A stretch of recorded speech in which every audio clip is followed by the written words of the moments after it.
ao nosso grupo. E antes eu vou só dar umas breves informações. É só para relembrar, então, os nossos trabalhos. À quinta-feira temos às 8h30 a nossa reunião de oração bíblico feito online. Quem quiser unir, é só pedido, está bem? E também está na nossa página da igreja. E depois, então, no domingo, nós teremos os trabalhos habituais, às 10 horas a Escola Bíblica Dominical e às 11 o nosso culto. Hoje, a nossa irmã Sara, no fim do culto, estará ali à porta. Ela vai entregar motivos de oração pelos casais, para os irmãos em casa durante a semana irem orando pelos motivos que ela vai dar numa folhinha, vai distribuir, está bem? Não se vão embora então sem levar então, mais motivos de oração além daqueles que vocês já têm habitualmente. E como é habitual, também vamos ter o nosso momento de série, aquele pelo qual nós entregamos o nosso euro semanal para o sustento dos nossos irmãos. E vamos fazê-lo de forma ordeira. Eu sei que alguns irmãos já entregaram o seu euro, mas quem ainda falta entregar pode entregar, enquanto a nossa irmã vai tocando o instrumental, e depois vamos então agradecer ao Senhor as ofertas que foram levantadas.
Suficiente para a sua vida, Senhor. Abençoa, pois, todo o teu trabalho, Senhor. E obrigado por nos dar saúde e nos dar vontade e desejo de contribuir mais e mais para ti. Obrigado, porque tu nos destes tanto, Senhor, propriamente deste o teu Filho por cada um de nós, aqueles que fizemos, Senhor, e te aceitamos no nosso coração. Obrigado por tão grande a salvação que nos ofereceste. Nós te pedimos e agradecemos em nome do nosso querido Salvador, Senhor Jesus Cristo. Amém. Amém. Fonte és tu de toda a bênção. É o hino que vamos cantar em uníssono, e quem puder, eu lhe pedir o favor de ficar de pé e vamos louvar ao Senhor com o hino número 17, inclinado para o povo cristão.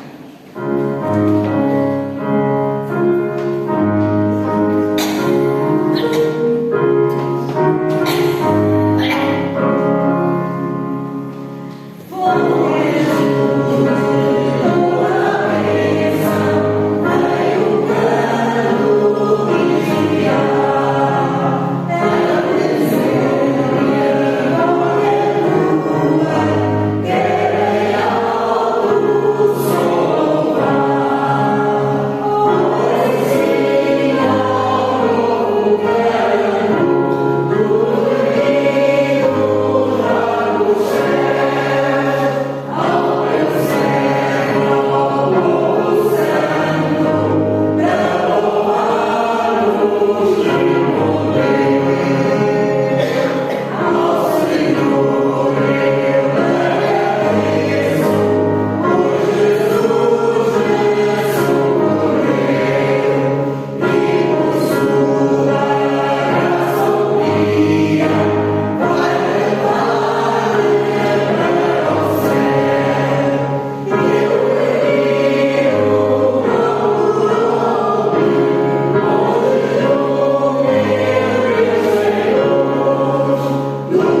do mundo, algo mais que a neve. 246.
responsabilidade por cada um de nós.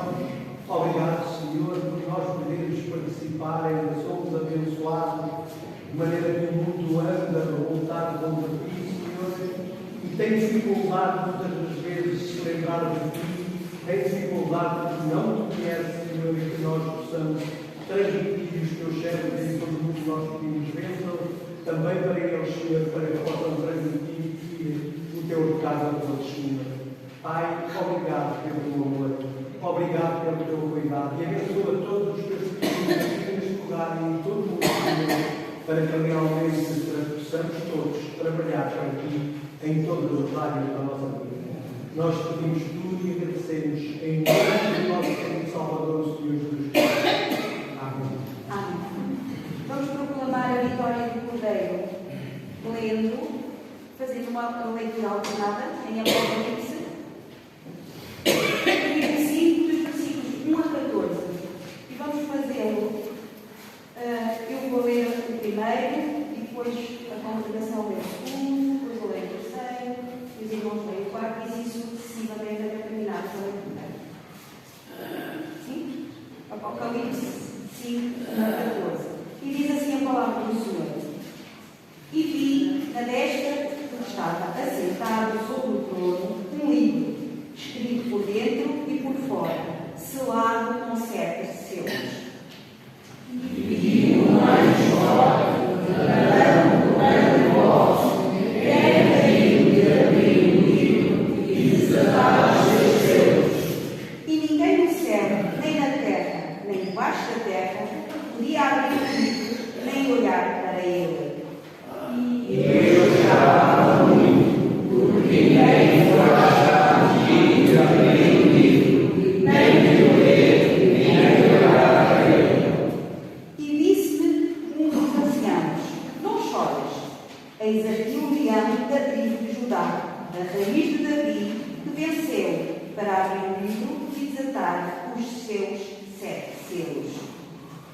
E o rei estava no meio do trono, e os 4 animais viventes, e entre os anciãos, um cordeiro, como era de 5 corpos, que tinha 7 pontas e 7 olhos, que são os 7 Espíritos de Deus, enviados a toda a terra. E veio e tomou o livro da destra do que estava assentado no trono. E veio tomar o livro, os 4 animais e 24 anciãos, prostrados diante do Cordeiro, tendo todos eles armas e salvas de ouro, cheias de incenso, e são adorações dos santos. E cantavam um novo cântico, dizendo: Digno és de tomar o livro e de abrir os seus selos, porque foste morto, e com o teu sangue compraste para Deus homens de toda a tribo, e língua, e povo, e nação. E para o nosso Deus fizeste reis e sacerdotes, e eles reinaram sobre a terra. E olhei, e ouvi a voz de muitos anjos, ao redor do trono e dos animais, e dos anciãos, e era o número deles milhões de milhões, e milhares de milhares. E com grande voz diziam: Digno é o Cordeiro que foi morto, que recebeu o poder, e riqueza, e sabedoria, e força, e honra, e glória, e ações de graça. E ouvia toda a criatura que está no céu, e na terra, e debaixo da terra, e que está no mar, e a todas as coisas que neles há de dizer: Ao que está assentado sobre o trono e ao Cordeiro, sejam dadas ações de graças, e honra, e glória, e poder, para todo sempre. E os 4 animais diziam: Amém. E os 24 anciãos prostraram-se e adoraram ao que vive para todo sempre. Vamos, antes de ouvir a mensagem do pastor, ficar todos de pé e entoar o hino Vitória em Cristo.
desafiador.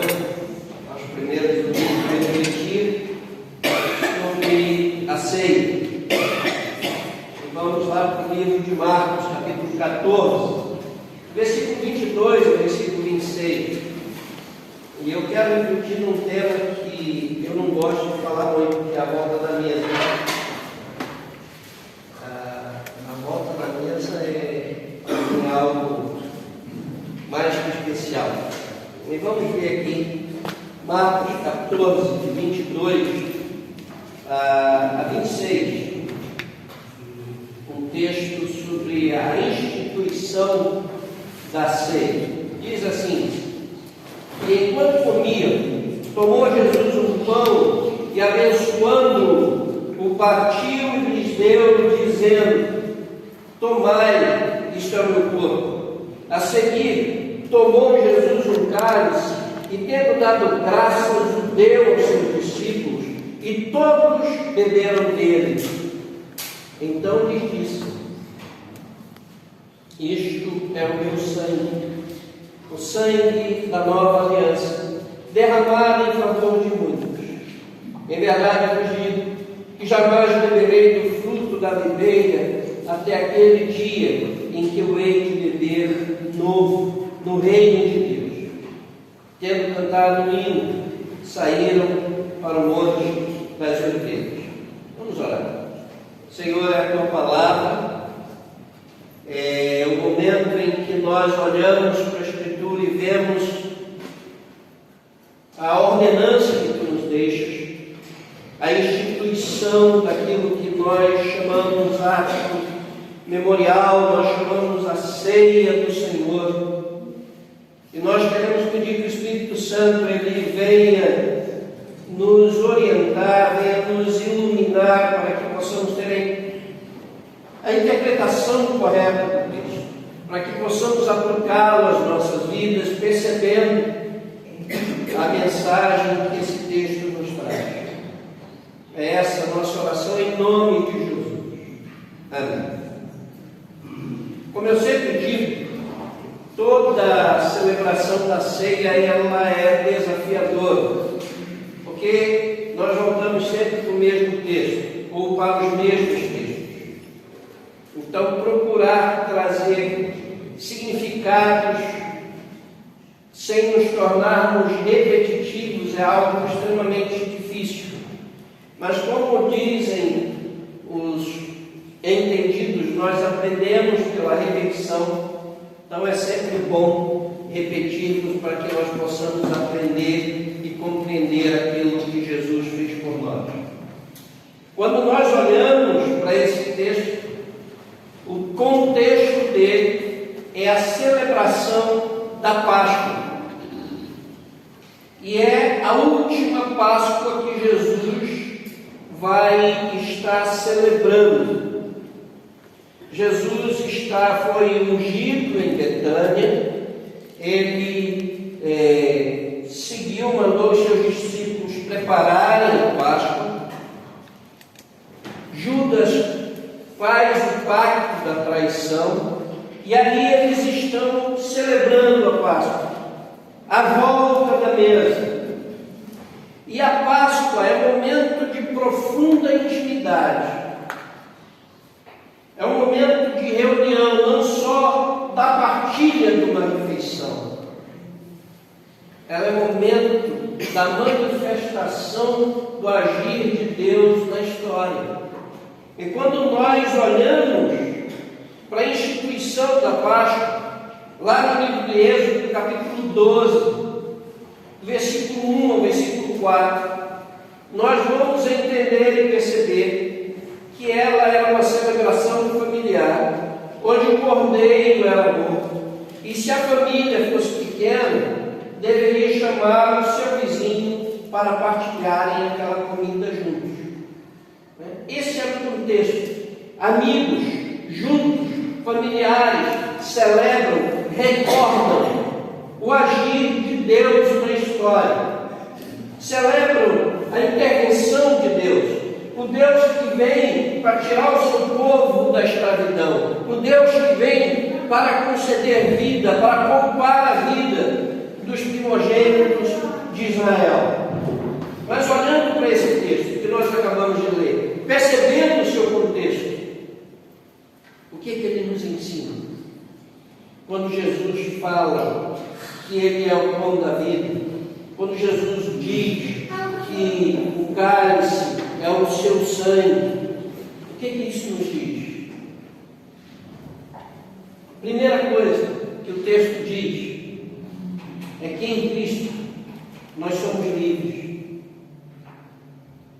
Celebrar a ceia, olhar para a mesa do Senhor, estarmos à volta da mesa, nós estamos afirmando que em Jesus nós somos livres. Porque sem Jesus nós somos escravos do pecado. E nós éramos escravos do pecado. Paulo escreve aos Gálatas, e é muito interessante o que ele vai nos dizer no capítulo 5. Primeiro versículo ele começa dizendo: para a liberdade foi que Cristo nos libertou. Permanecei, pois, firmes, e não vos submetais de novo a jugo de escravidão. Então nós éramos escravos do pecado. Estávamos amarrados, sem liberdade. Vejam, e ainda no versículo 13 e 14, ele fala: porque vós, irmãos, fostes chamados à liberdade, porém não useis da liberdade para dar ocasião à carne, sede antes servos uns dos outros pelo amor, porque toda a lei se cumpre em um só preceito, a saber, amarás o teu próximo como a ti mesmo. Quando nós celebramos a ceia, nós estamos dizendo que em Cristo nós somos livres. Quando nós celebramos a ceia, nós estamos dizendo que em Cristo nós somos e fomos absolvidos. Não pesa mais sobre nós condenação nenhuma. Paulo, quando escreve aos Romanos, ele diz: agora, pois, já nenhuma condenação há para os que estão em Cristo Jesus. Deus nos absolveu, nos libertou, não nos condena em Cristo Jesus. O que é que você quer dizer com isso? Quem está em Cristo Jesus? Tem que ser aqueles que praticam a palavra, certo? Certo, é isso mesmo. Aqueles que praticam. Crer que Deus vai fazer tudo por mim. Eu tenho que fazer o que eu quero. Nós temos que viver aquilo que cremos. E veja, o Senhor nos libertou, Ele pagou o preço pela nossa vida, Ele nos absolveu e nos chamou para si para vivermos em novidade de vida. Como disse Samuel, não continuar vivendo a mesma vida, mas fazendo aquilo que o Senhor determinou que nós fizéssemos. Ele pagou o preço pela nossa vida, Ele nos resgatou, Ele nos comprou para si. 1 Coríntios, capítulo 6, versículo 20, o apóstolo Paulo vai dizer assim: porque fostes comprado por preço. Agora, pois, glorificai a Deus no vosso corpo. Nós precisamos, na nossa vida, no nosso dia a dia, manifestar a glória de Jesus. Ser livres em Jesus, mas manifestando a glória de Deus na nossa vida. Segunda coisa, quando nós celebramos a ceia, nós recordamos que em Cristo Jesus não somente somos livres, mas em Cristo Jesus nós somos uma família, nós somos uma comunidade, nós somos o povo de Deus, aqueles que o receberam, aqueles que o aceitaram, como seus filhos. Evangelho de João, capítulo 1, versículo 12, nós encontramos essa verdade que diz o seguinte: mas a todos quanto receberam, deu-lhes o poder de serem feitos filhos de Deus, a saber, aos que creem no seu nome. Esse conceito de que todos são filhos de Deus, isso é um engano. A Bíblia diz que filhos de Deus são aqueles que receberam Jesus como Senhor e Salvador da sua vida. E se nós somos filhos de Deus, nós fazemos parte da família de Deus. E nós somos filhos porque Ele nos adotou para si. Fomos adotados por Deus. É isso que Paulo vai dizer em Romanos, capítulo 8, versículo 15. E é bom nós olharmos para a Escritura, ver o que a Escritura fala sobre essa realidade. Romanos 8, 15, o apóstolo Paulo diz o seguinte: porque não recebestes o espírito de escravidão para vivermos outra vez atemorizados, mas recebestes o espírito de adoção, baseados no qual nós clamamos, Abba, Pai. Somos feitos filhos de Deus, somos adotados por Deus. E porque fomos adotados por Ele, passamos a ser seu povo, fomos escolhidos por Ele. Ele nos escolheu para si. Não somos nós que damos uma oportunidade para Deus, não somos nós que damos uma chance para Jesus. Ele que nos escolhe, é Ele que nos dá uma oportunidade. O apóstolo Pedro, quando escreve a sua primeira carta, no capítulo 2, versículo 9, eu vou parar porque esse versículo é muito importante.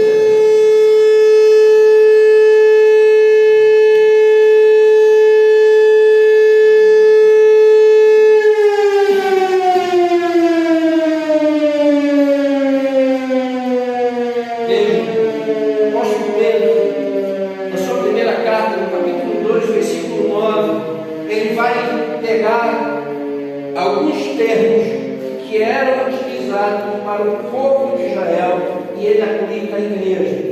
E ele vai dizer que a igreja é o Israel de Deus. Então veja, 1 Pedro 2, 9. Vós, porém, sois raça eleita, sacerdócio real, nação santa, povo de propriedade exclusiva de Deus, a fim de proclamardes as virtudes daquele que vos chamou das trevas para a sua maravilhosa luz. Em Cristo, nós somos uma família. Em Cristo, nós somos um povo. Nós somos propriedade exclusiva de Deus, porque Ele nos escolheu para si. Ele veio ao nosso encontro e Ele nos resgatou. Por último, quando nós celebramos a ceia, nós estamos dizendo e afirmando que em Cristo nós temos vida. E temos vida abundante. Notem, o texto que nós lemos de João, depois eu vou 1:29, é muito elucidativo, mas nós percebemos que em Cristo nós fomos resgatados da morte. Em Cristo, Cristo nos substituiu, Ele assumiu o nosso lugar. É interessante quando nós olhamos João capítulo 1, versículo 29, que João Batista, primo de Jesus, diz assim: eis o Cordeiro de Deus que tira o pecado do mundo. João estava afirmando que Jesus seria sacrificado, que Jesus derramaria o seu sangue para nos perdoar, para nos purificar. Não somente isso, a Escritura diz que sem Jesus, vivendo a vida que nós vivemos no pecado ou no pecado, nós estamos mortos. O salário do pecado é a morte, diz o apóstolo Paulo, e nós estávamos assim, mas Ele veio e nos concedeu vida. Notem a carta que nós acabamos de estudar aos Efésios, no capítulo 2, só para recordar, o apóstolo Paulo diz: e Ele vos deu vida, estando vós mortos nos vossos delitos e pecados, nos quais andastes outrora, segundo o curso deste mundo, segundo o príncipe da potestade do ar, do espírito que agora atua nos filhos da desobediência. Mas em Cristo nós recebemos vida. Em pecados. Ele nos concede vida e vida eterna. Quando nós vamos para o livro de João, do Evangelho de João, no capítulo 5, ali nós percebemos e vemos o seguinte: João 5, 24, é dito o seguinte: em verdade vos digo, quem ouve a minha palavra e crê naquele que me enviou, tem a vida eterna, não entra em juízo, mas passou da morte para a vida. Quem crê, o sentido aqui de crer, é aquele que aceita, aquele que se entrega, recebe vida. Em Cristo nós recebemos vida. Ele nos concede vida e vida abundante. É interessante que no mesmo Evangelho de João, no capítulo 10, quando o Senhor Jesus está falando sobre a realidade dos líderes e dos falsos líderes religiosos, no versículo 10, ele vai dizer, primeiro, das falsos líderes, ele diz: o ladrão vem senão somente para roubar, matar e destruir. E aí ele fala sobre ele: eu vim para que tenham vida e a tenham em abundância. Eu sou o bom pastor dá vida pelas ovelhas. Ele nos resgata, ele nos dá vida, ele deu a vida dele por cada um de nós, para que nós pudéssemos ter vida. Quando nós celebramos a ceia, nós estamos dizendo isso. Quando celebramos a ceia, quando estamos à volta da mesa com o Senhor, para recordar aquilo que aconteceu lá atrás, nós estamos dizendo que no Senhor Jesus, e através da nossa entrega a Ele, nós fomos livres do pecado. Nós estamos dizendo que nós nos tornamos uma família. Nós estamos dizendo que nós somos o povo de Deus. Nós estamos dizendo que nós temos vida e vida plena. Vida que se estende para além dessa vida, chamada vida eterna.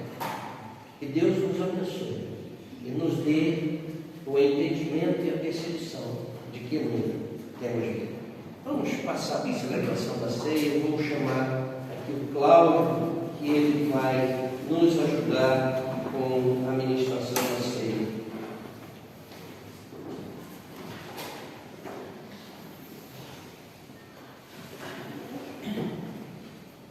E antes de cantarmos o hino, morri na cruz, o texto diz que Jesus, enquanto eles comiam, ele abençoou o pão e ele distribuiu. E ele fez o mesmo com o cálice, ele deu graças. E por isso, o Cláudio vai orar, pedindo a bênção de Deus, vai agradecer pelos elementos, e depois nós iremos cantar o hino Morri na Cruz, e vamos estar distribuindo os elementos. Pai querido, obrigado, Senhor, por tanto aqui na tua casa, Senhor. Obrigado pelas bênçãos diárias que damos sobre nós. E diante de uma desejo especial, pelo teu sacrifício, pelo teu amor e tudo que fazes por nós, Pai. Sabendo nós que não conseguimos, nos amaste, sacrificaste por nós, Pai. Obrigado, Senhor, por esse amor. Desejamos ser eternamente gratos e possamos sempre olhar só para ti, Senhor. Honra e glória seja sempre dada a ti, Senhor. É o que foi sido isso, em nome de Jesus.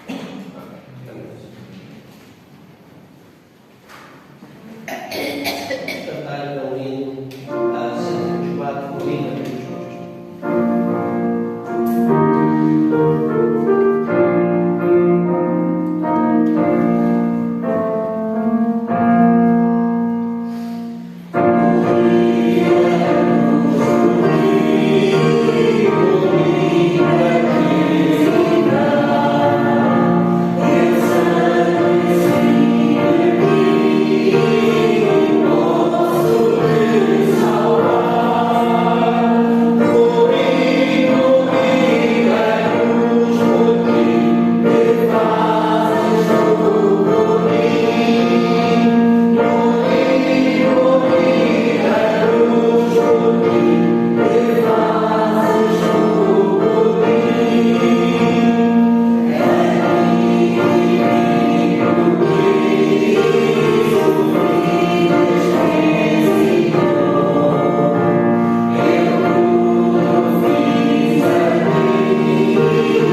receberam pão e vinho,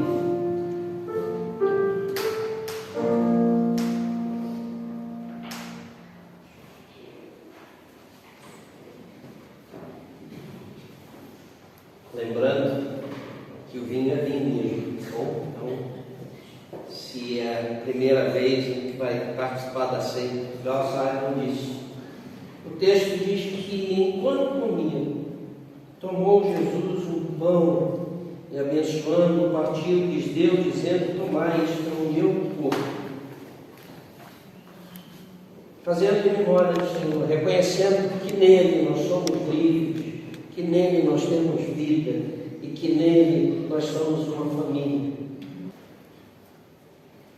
O texto segue dizendo que ele tomou um cálice, deu graças, deu aos discípulos e todos beberam dele. E ele lhes disse: este é o meu sangue, o sangue da nova aliança, derramado em favor de muitos. Gratos porque o sangue dele foi derramado em nosso favor. E por causa do seu sangue, nós temos vida, nós fomos perdoados. Por isso, em memória de Jesus, levamos o braço.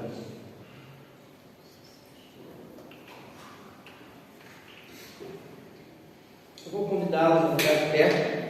Nós vamos cantar esse hino novamente. E depois oramos e poderemos sair para os nossos lares.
nós fomos perdoados. Nós te agradecemos porque, através da tua entrega, nós recebemos vida. E, como resposta ao que tu fizeste por nós, nós queremos dizer: Senhor, nós entregamos as nossas vidas para Ti. Senhor, nós queremos viver para Ti. E nós queremos exaltar e glorificar o Teu nome. Nós queremos dignificar, Senhor, ser Teus filhos e Teus servos. E que o Teu amor, a Tua graça e a comunhão do Deus Trino seja uma realidade na nossa vida, seja uma realidade na vida da igreja e de todo o povo de Deus espalhado na face da terra, hoje e sempre. Amém. Deus nos abençoe. Deixa eu poder ser.